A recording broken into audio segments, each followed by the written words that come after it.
Hello and welcome to the CAS podcast, Custom Apparel Startups Podcast. And my name is Marc Vila, and welcome to our show today. Just as we're starting off 2025, and this is our first podcast of the year.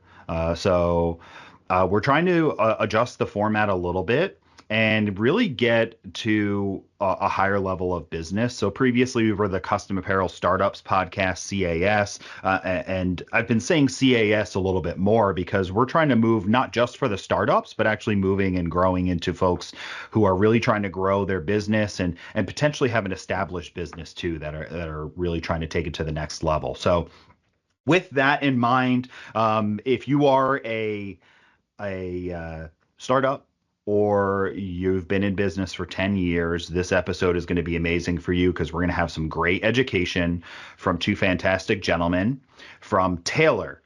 So today we're going to be talking about growing your business with direct mail, and we've got Michael Palme and Austin Gordon from Tailor. So why don't you guys say hello and tell us a little bit about Tailor? Yeah, so I'll kick us off. Like Marc was saying, I'm Michael Palme. I've been with Tailor for about 5.5 years. Really, Tailor in the business unit that I'm part of, we specialize in direct mail, packaging, and commercial print.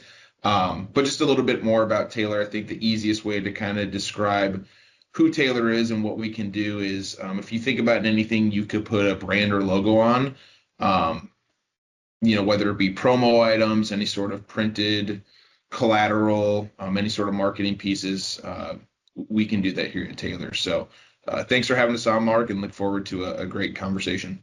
Yeah, awesome, Austin, and awesome, awesome, and then Austin. Austin, why don't you tell us a little bit about kind of just what you do over there and what it's like doing some direct mail business with Tailor? Yeah, definitely. Like Marc said, I'm Austin Gordon, and today is my first day on the proverbial mic, so I'm excited to be joining a podcast. What I do at Tailor here is that I'm an account executive, and I work with our customers to make sure that we're optimizing their direct mail campaigns, whether that's incorporating digital sides to a direct mail campaign, getting the right message to the right person at the right time, and just really making sure that the dollar on direct mail spend is most efficiently spent. Okay, excellent, excellent. Well, so one thing that I'm going to mention here is we're recording this, and a new feature of the software is this AI transcription, and it just wanted to show it on the side of the screen the whole time. So as I'm trying to like introduce and talk, just for anyone who saw me fumble for a minute there's this like AI bot just like, and I'm like, how do I get rid of this thing? It's the first time I've seen it. So new feature that'll hopefully take the transcription and put it online to make it easier for folks to digest if they prefer to read. But man, that was driving me nuts. Problem solved, though. Let's get right into a little bit about direct mail. So I run marketing here at ColDesi, and what's the hot topics and the fancy and shiny thing nowadays, right? Is should I do influencer marketing? Should I be advertising on Instagram? Is TikTok a good place? What about LinkedIn? That's all these digital and online places, and even Google Ads. This is the hot stuff that's talked about over and over again. And it is a great way to reach audiences, and it is an important way to do advertising. But we forget that there are tried and true methods that are still great, and one of them potentially could be direct mail. And we wanted to talk about how to get started with that if you're currently not, what potential impacts that could have on your business, and how it could be a different way to reach out to your customers, especially if you have a large existing customer database that you want to get repeat business from, or you're trying to reach a new niche group of people that you can get your branding and your image and your message in front of their face in a different way, especially with the digital space being incredibly crowded. So what I'll do is I have a series of questions that I put together. So we'll do it a little Q&A style. And I think a good format would be I'll kind of just back and forth, or if I feel one of you can answer it better, I'll start with one of you And then if the second person has somebody to add, this way we're not talking over each other. So I'll kind of do like Michael and then Austin and Michael and Austin. And then once you're done with what you have to say, finish, and I'll give a brief moment for the other one to jump in if they want to add something. And then if I have any comments, I'll add it at the end. So that'll be the format today. And let's just get right into business. The first thing that I wanted to talk about, and Michael, we'll start with you, as I mentioned. Why would direct mail work for a sign or a t-shirt shop? Yeah, so couple of things that come to mind as it relates to t-shirt shops specifically doing direct mail. I think the first thing that comes to mind, Mark, is, the highly visual appeal. Signs and t-shirt shops are graphic based, and a printed piece can really highlight the design, the colors, any sort of past work, right? And also I think the physical side of it too. When you're sending out that direct mail piece and it's a physical thing that your audience might be receiving, typically we see, t-shirt shops and more of the manufacturing side, those physical pieces tend to do a lot better than some of the other categories. So those are kind of the couple things that come to mind as to why a t-shirt shop should be doing direct mail. And Mark, I have a few points I'd like to add is, you touched on the digital space, and we're not here by any means to bash the digital space. We actually think it's a very powerful tool, and where direct mail can be very powerful is when it works in tangent with digital ads. I'm not sure how many printers are working to make sure that you are marrying the two together. I know that, for example, Taylor, that's something that Taylor does is, okay, we know we're sending a physical piece of direct mail to this address. How can we match that with an IP address to make sure that people in that household or in that business are also getting targeted with Facebook ads, with Instagram ads? They're on ESPN.com. How can we marry the two together? So also I'd add that there's probably less competition in the mailbox. You're not fighting for real estate on Instagram. So in that sense, it can be a powerful tool to use too. Secondly, what I think it does well for a sign shop or a t-shirt shop is it does really good at local targeting. In my eyes, I see sign shops and t-shirt shops probably operating in a specific area, and direct mail allows for precise geographical targeting.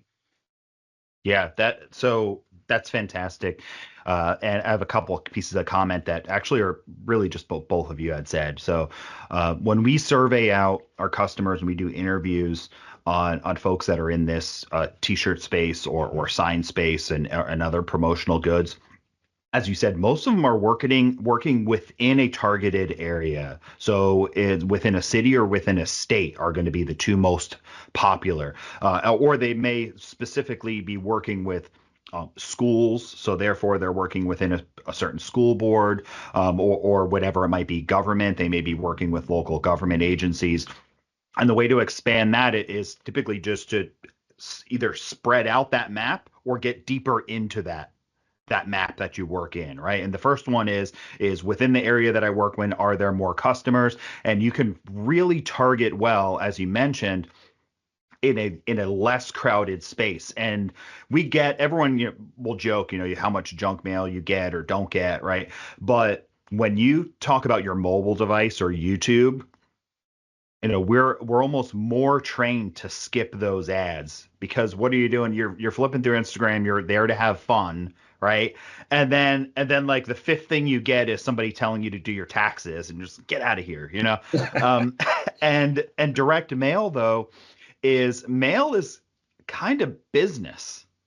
That's how I think about it. Like, mail is business. It's not fun. So when you open your mail, you're saying, what's a bill? What's an important letter? What's an invitation to do something? Is there something of value in here for me? So you're actually searching for value. Where on social media or YouTube, you may be searching for value. You may just be literally rotting your brain in the bathroom. Right. And that's reality. So it's something that I think that is very cool about doing direct mail, that if you operate in Orlando, Florida, and you work with a particular niche business, you can identify all of those businesses, and through a company like Taylor, you identify all those potential businesses, and you can send them something physical, which is, if Michael, you had said that's great. That actually is designs with your physical product. If you're selling promotional goods or T-shirts or signs, you're handing them a physical good. It's not a piece of software. It's not a digital download. So you have the opportunity to show, like you said, show past work, show something that's vibrant and eye-catching. And if you're trying to sell signs or T-shirts that are vibrant and eye-catching to businesses, what better way to do it than to impress them immediately with something vibrant and eye-catching that's in their hands? So there's a bit of subconscious, I think, to it as well. Absolutely. Sure. Great. Well, if it's that actually kind of bounces into another question that I had here. And Austin, let's start with you then. So if you do only operate in a small area or a very local business, or even in an area that's not, or the population is not incredibly large, how can you handle direct mail? Will it even work at that point in time? How big does, or maybe in other words, how big does your audience have to be for you to be able to mail them? Yeah, I would say, for the sake of a company that's just operating in a local area, or trying to sell T-shirts for a local sports team, direct mail in a local area for sure is a viable tool. And you're going to want to just target that specific area. You're not going to want to sell T-shirts if you're operating in Orlando to people that live in Lake Mary, right? You don't want the Orlando schools. I'm using Florida cities, not totally familiar with the surrounding area, but just for the sake of you, Mark, being in the Florida area. But you'd want to target people that's getting the piece and it's relevant to them, and knowing who your audience is important to what piece you're going to be sending them.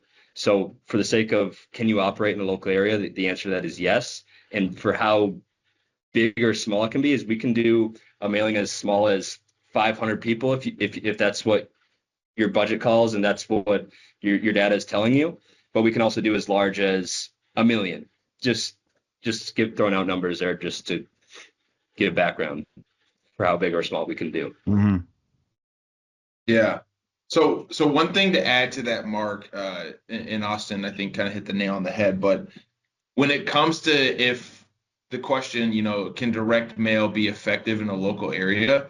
I think we need to go all the way back to the data piece and who exactly your target audience is, who you're going to be marketing to, because if there's enough of those individuals in the local area, absolutely. I mean, direct mail can crush it.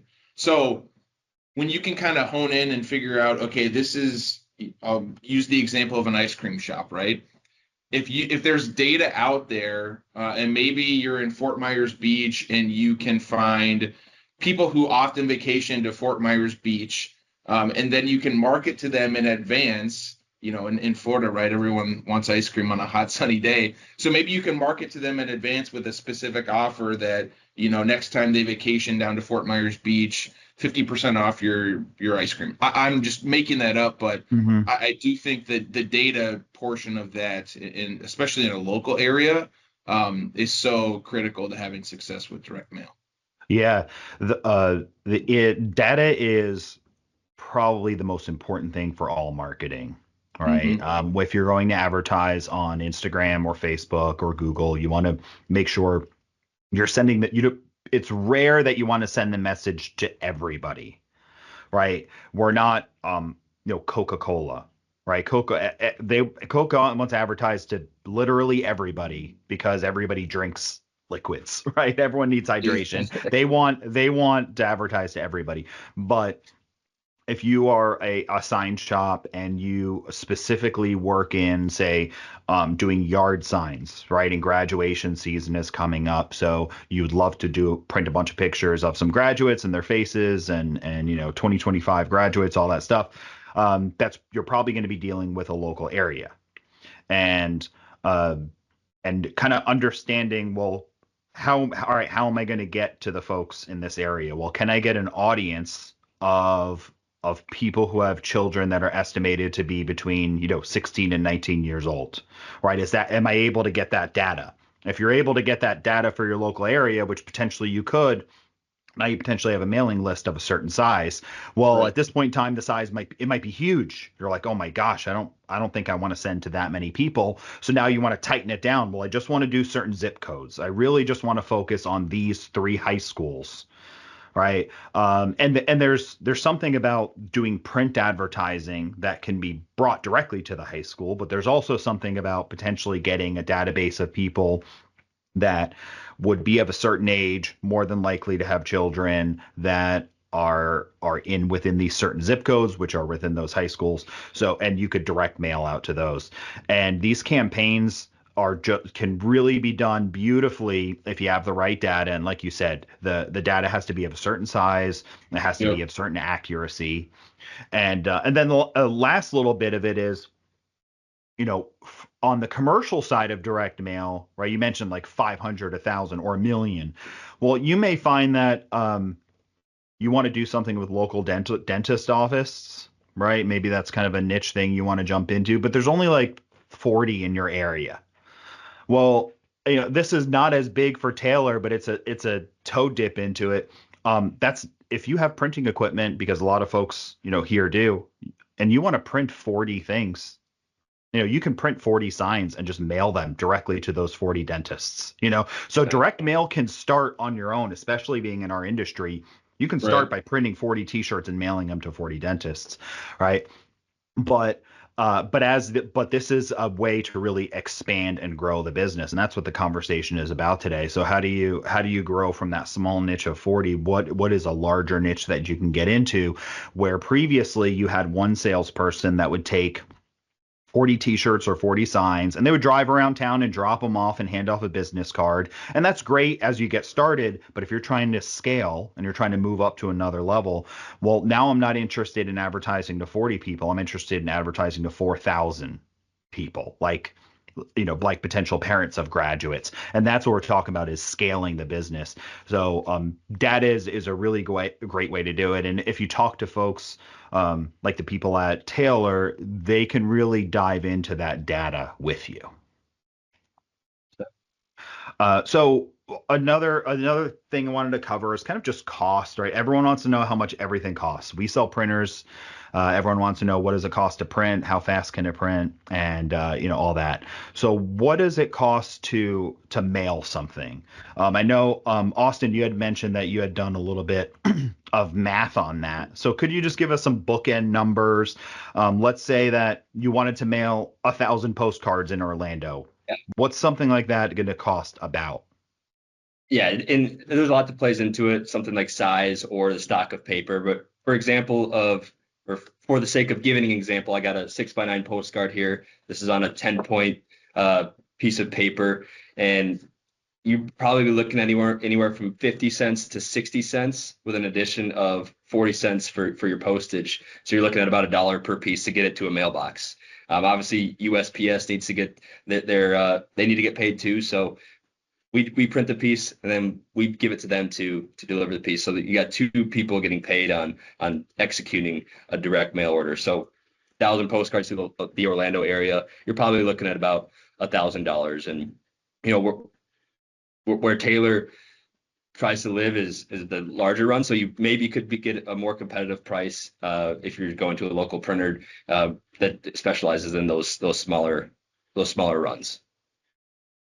Yeah, no, and that's a great summary for that, right? So a really just nice simple summary is, if you want to do real simple math, just napkin math, you could just say, if I want to send a nice postcard, right? You didn't show a little guy, you showed a nice large size postcard. If you want to send color printed both sides and you want to mail this, you could say $1, right? $1 for each one you want to mail. So if you start looking at data and you say, okay, well, but I've got 5,000 potential customers in this area.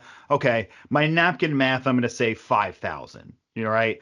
And that just gets you kind of started. And then that's when you'll have conversations with Michael or Austin and really get into those numbers, because chances are that napkin math is going to be even a little exaggerated, right? It's probably going to be cheaper for you than that.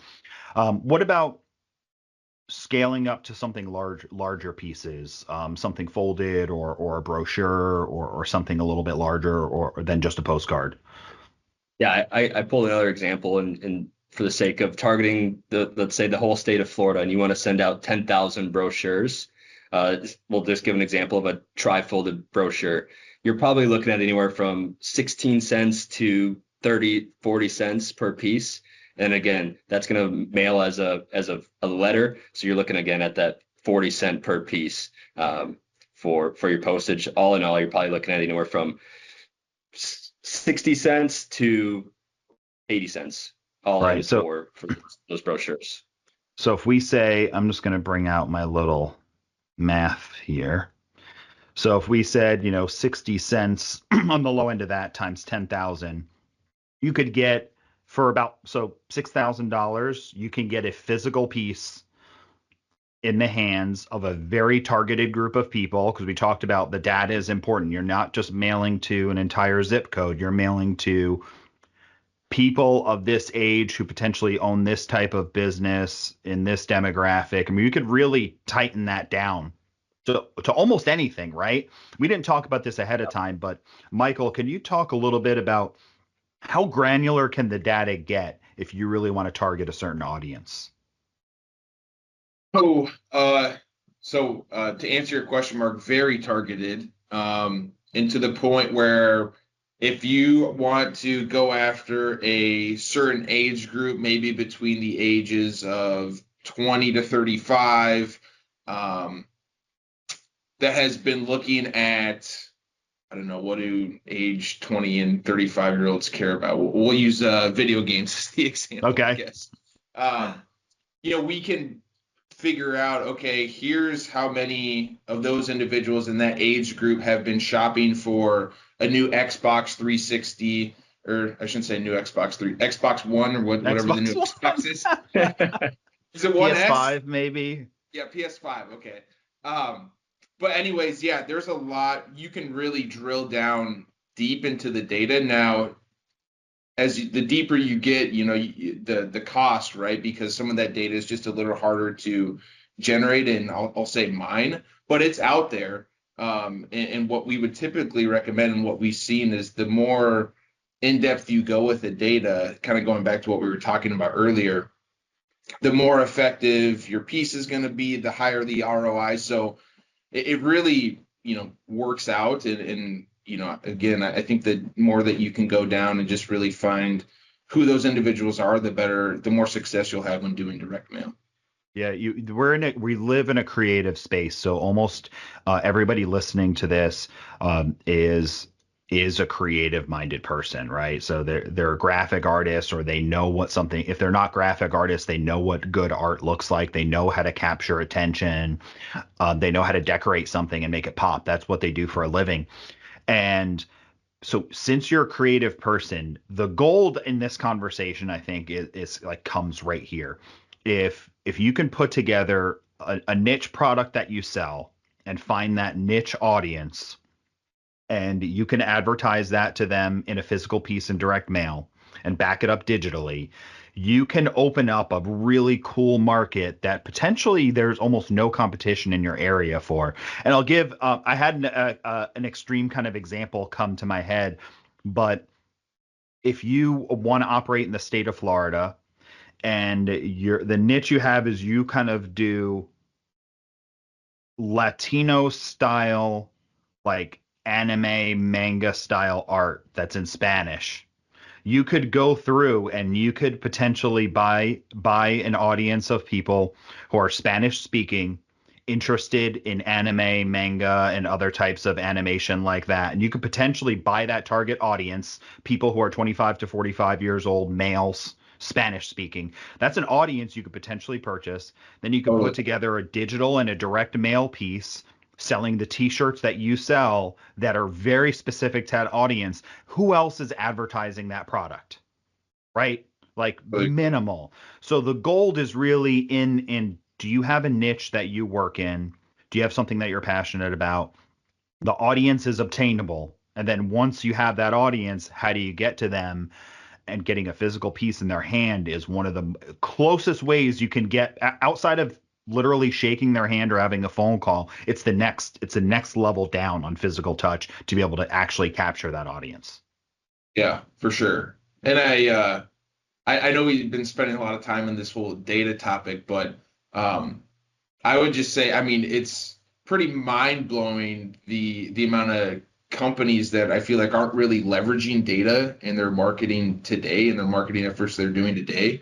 So I would just say, if you never really use data, or maybe you use data, but not to the extent you should be using it. I mean, there's just so much information out there, to your point, Mark. And it can really improve your campaign. So take advantage of it. Now that data is something that your company and others sell, right? Or is it that you lease the data, right? You can use it for a certain period of time, or how does that work? Yeah, so Taylor, we have our own internal data analytics team, and it's really our own, I'll call it data engine that we have. So we do, in fact, sell that data, and we sell it, it could be a one-time use, or if you sell it, it to a customer, and they want to pay the price, it's theirs to use however they would like to use it. So there's a couple different, I guess, options there. Okay. And the cost on that is it can vary widely too, right? I imagine from hundreds to tens of thousands if it's a giant pool of data. Yeah, I would say you're typically, these are rough numbers, of course, but anywhere maybe between $100 per thousand up to per thousand records, that is, and then on the high end 300 to 400 per thousand records. Okay. So just kind of all depends. So a nice simple list. If I said I wanted to get 10,000 doctors' offices in Florida with a certain niche, that might be on the low end of that, because that's a pretty simple piece of data, right? Exactly. You can almost just Google search all those. Now, if I wanted to find more specific Spanish-speaking male doctors interested in sports, that one might go on the higher end of it because there's a lot more data behind it. But either way, affordable. I mean, you figure your first mailer, you could spend $500 to $1,000 on data, and then $1,000 to mail it. I mean, theoretically, if you had a nice small one, for a couple $1,000, you can get started. So, and that's on the low end, right? If you're doing on the high end, you may be spending $2,000 or $3,000 in the data, and you may be spending, $5,000, $8,000 on the mail. It really just depends on the size, but it's scalable. Yep, absolutely. Well, great. Now, there's a couple other things I wanted to cover before we wrap this up. For one is we've talked about money and a little bit of what it costs to send out a piece of mail. But what about an overall marketing budget for this? What do you think is a minimum number, let's just say for a year or 6 months, something like that you would want to spend on this? And the reason why I bring this up is all the time I have folks come up to me and say, hey, I'm thinking about advertising on Facebook. I had a few $100. I was just going to drop it in on an ad. And I would just say, just spend the few $100s on something else, right? Print samples and just mail them to people, or just print samples and drive in your car around town and drop them off, because a few $100s is not necessarily going to be that impactful on something like Instagram or Facebook. And I'd find direct mail is probably the same thing, right? Just dropping one 4x6 postcard in your area is not necessarily going to make you $1 million. So what do you think is a starting budget for a 6 or 12 month period that you should have in your mind before you want to go down this journey? Yeah, for sure. So I'll start, and then Austin, you can feel free to chime in. But typically, Mark, I would say if you're not, if you don't have budgeted at least $1,000 or $2,000 a month to spend on direct mail, I would say it's not really worth it. And one of the things also that I would kind of highlight, just as it relates to direct mail, I mean, it can be a long game, and that depending on what your call to action is, and the piece, and ultimately who you're targeting, what your product or service is, it could take a while. So if you're able to pair that direct mail with an omni-channel type approach, including direct mail marketing ads and email, all that, go into that one person, we typically see the fastest conversion rates with those. So again, yeah, it's got to be more than a couple grand a month to make it effective. Mm. Yeah, and adding to what Michael said, a lot of times when a customer is new to using direct mail as a marketing tool, is what we'll do is a 3-month campaign and do three drops, one each month, and just see how that performs. But even then, that's not a full timeline for them to really interact with the piece. I mean, we've seen good ROIs on 3-month campaigns, but it can take a year for a year of monthly mailings for them to see that ROI. I think, Mark, we were talking earlier, when you're targeting people on Instagram or Facebook, it's not you're sending ads to 500 people and one of them's going to buy. It's you're sending 500 ads to 500 people, or an ad to 500 people 5 times, hoping that one of them is going to buy from that multiple touch points. So yeah, like Michael said, I think it's a long game with direct mail, and you want to have multiple touch points with the customer to see the ROI in the end. Right. There's a couple mindsets on this, right? There's the longer one would be if you print signs and you print all different size and styles of signs, right? The great contract you would love to have is somebody who has 5 retail candle shops, and every season they are changing window signage and signs that are out front, and internal signage in the store. I mean, that's like a good, like a nice gold account to have, right? That every season they're consistently changing to you. Well, if they already have they already have an existing provider, right? Because they have 5 stores in your local area, so they're already doing this. Why would they switch to you? That's going to be a long tail one for you, right? You have to continuously show them value that you provide this, and then just wait for the right opportunity. Maybe you have a specific holiday offer that they're interested in. Maybe you have a new idea they haven't done before. Their previous provider dropped the ball too many times, and now they decided, you know what, it's time to change. And you're the one that they recognize next. All right, so that's a long tail. Now that's going to be expensive to get that client, right? It may take 8 months worth of direct mail and digital advertising and such to get that client. However, now you've got 5 stores doing seasonal advertising changing in their signage every 30, 60 days or less. It's a serious big money account for you, right? So it could have cost you, $2,000 in regards to how much it costs to actually get that client to place their first order, but they'd be maybe worth $100,000 a year.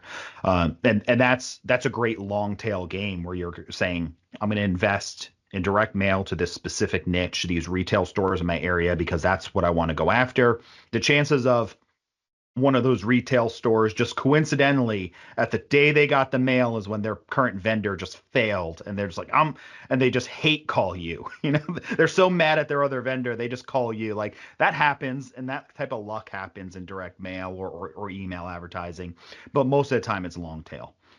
Now, there is a short tail side of this too. If you wanted to try to experiment with something a little shorter, like a 90-day plan where you can look for some activity, that needs to be a tight offer that's an easy decision to make immediately, right? So you have one product potentially you're trying to sell.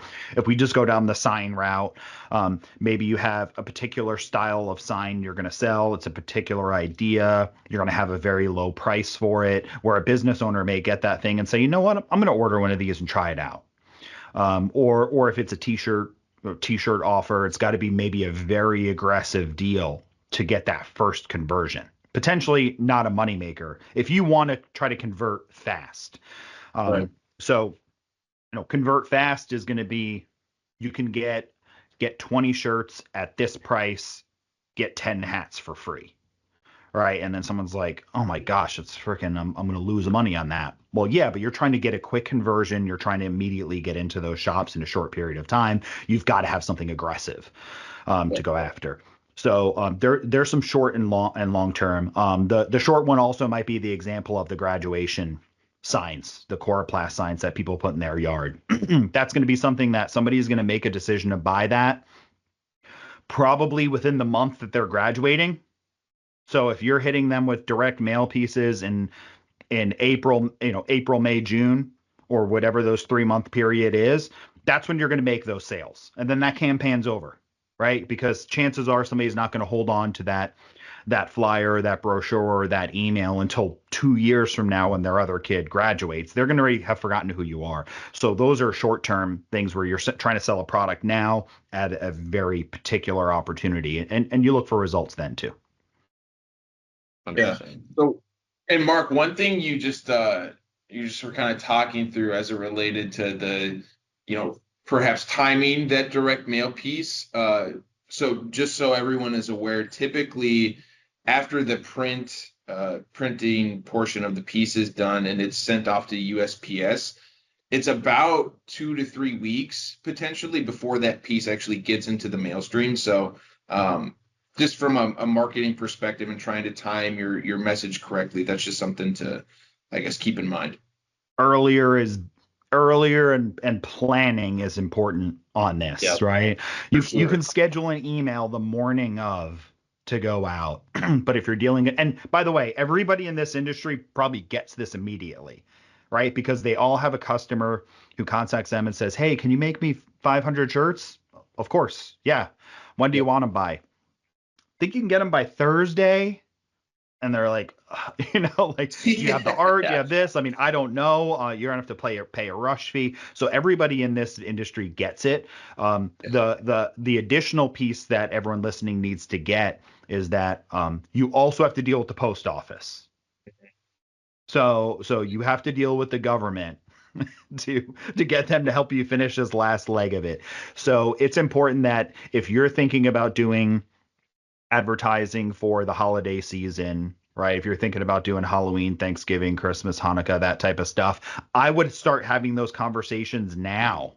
At least like open the book now and have the conversation now, because you're going to want to have all the pieces in, your timing just right. Because if you start to have the conversation in October about sending something out for Christmas or New Year's, we're not saying that can't happen, right? But Right. You've got a tough road of everything's got to line up, right? Yeah. So it's just important. Planning is really important for this, more than anything else. And if you're used to doing digital advertising or cold calling or selling, which are all things I'm used to doing, we can execute that stuff immediately. So my team and how we handle any type of print type of stuff. We recently put together a magazine, as you can see kind of right there if you're looking on camera. And that took months, right, of building out the content, getting it approved, printing it, all that took months to do.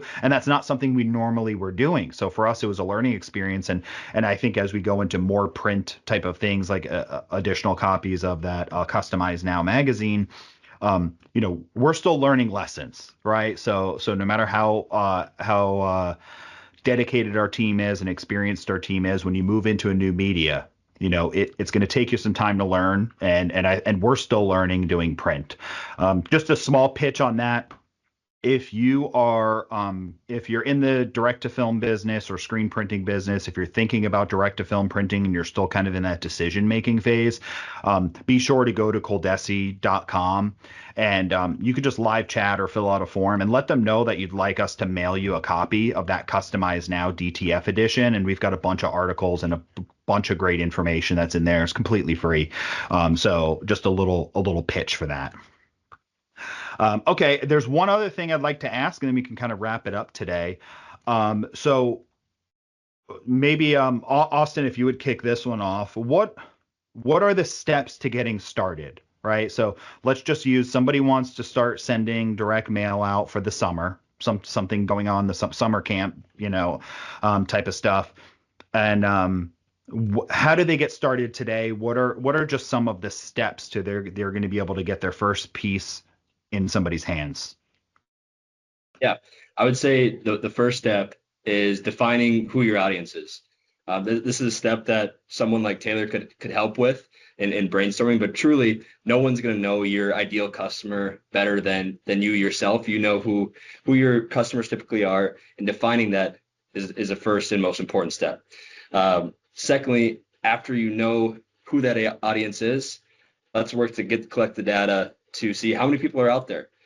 Once we figure that out, we'll determine, all right, now what's the budget that we can work with to how many pieces we can mail out, and target to that specific audience. After that, it's designing the mail piece and coming up with a call to action. We work hard to deliver the right mess or to the right people at the right time using the data, but it's almost most important to have the right message, that call to action that's going to say, I actually should do this. Mark, you touched on it earlier, is that call to action. If you want those instant results or those quick wins, it's probably the most important piece. And then after you have your audience and your design and your call to action figured out, then it's as simple as getting an artwork to a printer, getting the mailing list to a printer. If you weren't working with them before that for the designing piece and the data, getting that to a printer and getting it to a press. It's a lot simpler than you think once you get the planning done on to who's going to be receiving the piece. Okay, yeah, that's great. So the essentially it's right. It's data, the message, design, and then print and mail, is kind of like a simple steps on that. And then I'd like to add in just a little bit of just general marketing for this type of advertising. This really goes for everything else, right? If you just want to advertise that you're a new business in town, right? Let's just say that you've had your sign shop, you've had your t-shirt shop for 6 months, and you just want to let everybody in the area know. Maybe you do want to do a little bit of a blast to every small business within 3 zip codes. That's great, and you can put out your website and your logo and your name and some samples and your phone number and all this. The problem with that type of messages as it sits right there is how do you know it worked? Right now you could say, well, I got busy, and that is one indicator. But also, or were you doing anything else that could have gotten you busy? Right? Were you making cold calls and knocking on doors, and you join the local chamber of commerce or something like that? So how do you directly do that? And one of the things you could do is, you can just a couple little tips and tricks. Whoever does your phone service, you could probably get a secondary phone number, and everything's digital now. So you could put a different phone number on that postcard. And then when somebody dials that phone number, they're dialing the specific phone number, which just goes to you anyway, right? It might even still ring your business size. It may even still ring cell phones of a couple people if you're doing forwarding like that. But you could probably get a report from that phone company on how many times that phone number rang. Right. So you put that phone number on mailers, you put that on for a year. Then at the end of the year, you could physically say how many times did people call the phone number on that mail. And that gives you a nice piece of data. You can also do it with a specific website. You can literally and this is if you don't know how to do this, whoever handles your website can do this.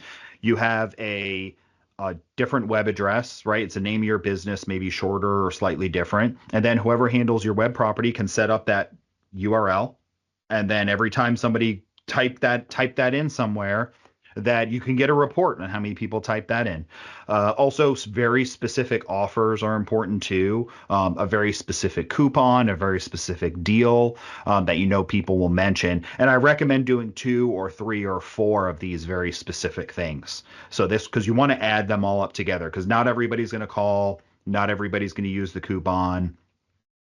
It's a surprising piece of data on how many coupons go out that people end up doing business with the company and do not use the coupon that they got, right? It's less than 50% of people. So if you send out a coupon and you got 5 people who used it, chances are you had 10 people who actually bought from you. because of that piece of advertising, but only half of them use the coupon. So it's important to stack these things together. A specific website, a specific QR code, a specific video you tell them to watch, a specific phone number, a specific action. So being very specific so it's trackable is really important. So that's an important part of that like center sliver there, Gordon, on where you mentioned, like when you're picking your plan and your message, make sure you stick in there ways to be able to track that. And then just going back a bit to what Michael talked about earlier with data, you're more likely to get business if you say, okay, I want to expand to my area. So I'm actually going to break it down into medical field, restaurants,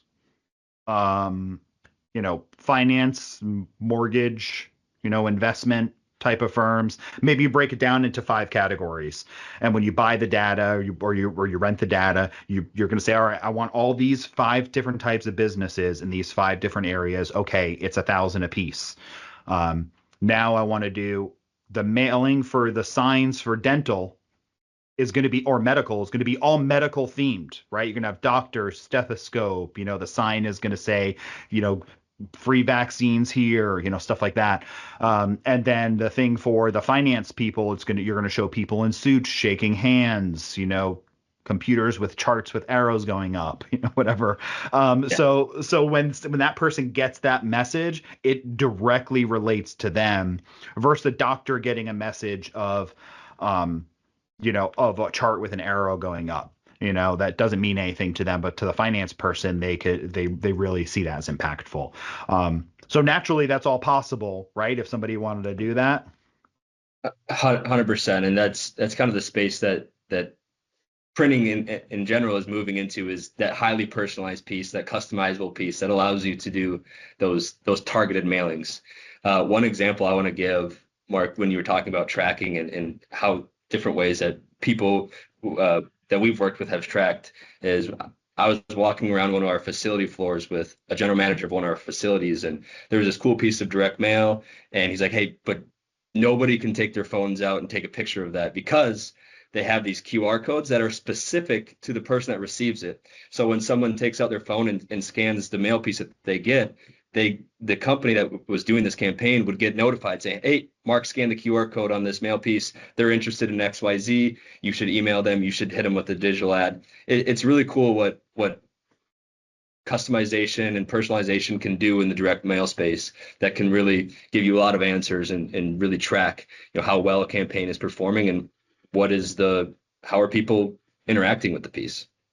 Yeah, that's awesome. It's really just so cool how tight you can go into everything. Right. But yeah, I mean the bare minimum is you work with some folks who know what they're doing. You figure out a niche, you go through the processes, you work early in advance, and you plan on having a reasonable size budget of this over time. Right. Don't just say, I just want to spend $500 and send something out once. That's not going to get you anywhere. And honestly, if you talk to a company like Taylor, they'll probably may even just say, like, you should probably just do that on your own. It's not worth it for all the trouble. But if you're going to go into, I want to try out a 90-day campaign, or I want an annual budget, I really want to dive into this, then you want to work with people who will help to guide you in the right direction, give you some good advice, have a little bit of strategy phone call, and ultimately send out a piece that you're going to be proud to have sent out that hopefully works, right? That's the ultimate goal, right? Is that it works. So we covered a good amount of stuff today. I think it's probably time to wrap up this episode, but do either of you have anything else you wanted to add, or anything that we missed in regards to direct mail and growing your business? The last thing that I was going to say, Mark, kind of going back to the topic we were just on, is I think when starting off a direct mail piece, it's really about, how are you going to measure your campaign that you're doing, and then ultimately defining what success looks like for you as an organization. And those are absolutely conversations you should be having with your partner who you're going to be doing the direct mail with. So is it going to be an acquisition type campaign? Are you going to be cross-selling a certain product or service? Those are all things that should happen at the beginning. so that we all know, as a group, and who you're partnering with, what we're trying to accomplish. So, but I just, that was the last thing, I guess, that I had as it relates to direct mail. And I think those are two very important things to think about when you're discussing doing a direct mail campaign. Yeah. Excellent. Well, I greatly appreciate you guys coming on here and educating some people for free on a topic like this that's not necessarily it's not as flashy as, because somebody, everyone out there is, again, we talked about, should I be doing influencer marketing? How do I reach influencers and get into that? And the problem with some of the new and hot things is they get to be really crowded spaces, and there's a ton of question marks on what works and how it works. And everybody has a magic formula that they say works, and nobody really knows that they do, right? But if you go to these methods that have been around for, I have no idea when direct mail started, this Pony Express.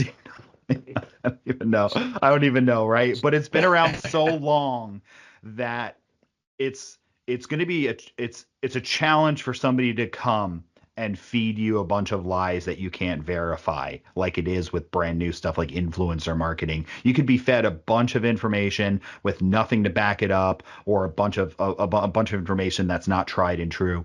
But when it comes to pieces like print and direct mail, this is stuff that the data has been there for decades. Not only has direct mail been happening for hundreds of years or however long, but good data has been around for, I don't know, 50 years probably, of like when people really started marketing, collecting data. So like there's really good data on this, meaning what works, what doesn't work, how to do it, bringing the cost down. There's a lot of great, solid, good information that you can get. So it's a good, tried and true piece of marketing that can help grow your business. So if it sounds right for you, of course, you can feel free to reach out to the folks over at Taylor.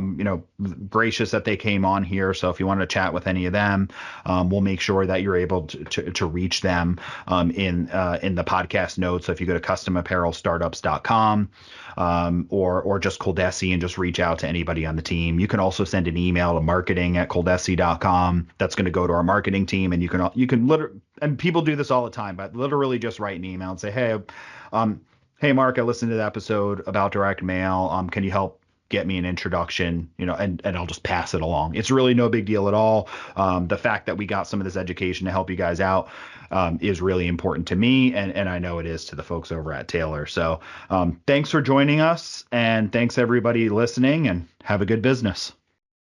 Thanks, Mark. Thank you. Mark.